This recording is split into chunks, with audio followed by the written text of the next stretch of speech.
Halo semuanya, welcome to my channel Dalerni Lecius Pentipa.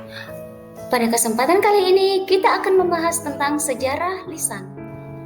Budaya tradisi lisan sudah diturunkan dari masa lalu oleh nenek moyang kita.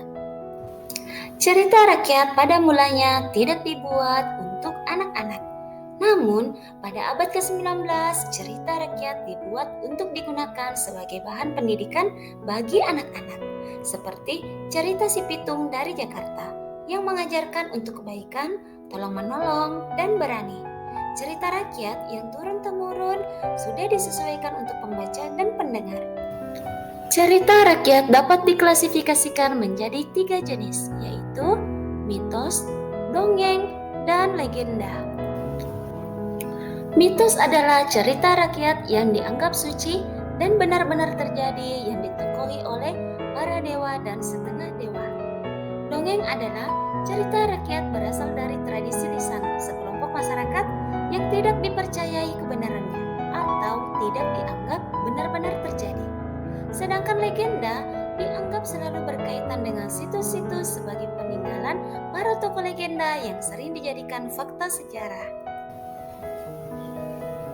Sumber lisan dapat dibedakan menjadi 2, yaitu 1. Kesaksian lisan oleh pelaku yang terlibat secara langsung dalam peristiwa sejarah atau oral history. Pada saat melakukan wawancara dengan saksi sejarah, direkam dan ditranskripkan ke dalam kertas. Yang kedua, tradisi lisan atau oral tradition, misalnya mitos, legenda, dongeng, dan cerita rakyat. Nah, teman-teman, itulah tadi penjelasan materi kita tentang sejarah lisan. Kita akan bertemu kembali di kesempatan yang lainnya. Bye-bye.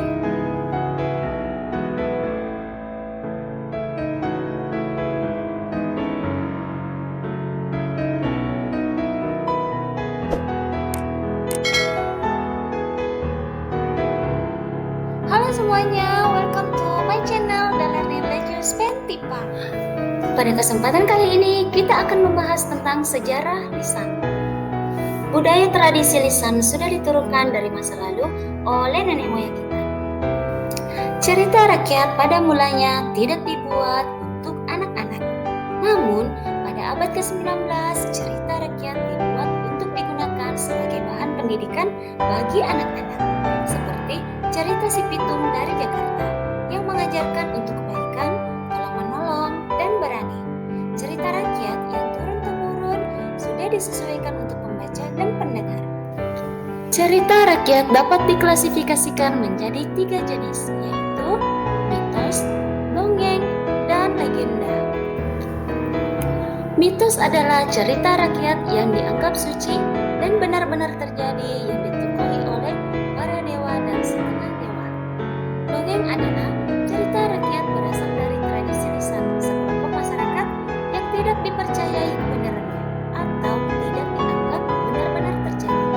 Sedangkan legenda dianggap selalu berkaitan dengan situs-situs sebagai peninggalan para tokoh legenda yang sering dijadikan fakta sejarah. Sumber lisan dapat dibedakan menjadi 2, yaitu 1. Kesaksian lisan oleh pelaku yang terlibat secara langsung dalam peristiwa sejarah atau oral history. Pada saat melakukan wawancara dengan saksi sejarah, direkam dan ditranskripkan ke dalam kertas. Yang kedua, tradisi lisan atau oral tradition, misalnya mitos, legenda, dongeng, dan cerita rakyat. Nah, teman-teman, itulah tadi penjelasan materi kita tentang sejarah lisan.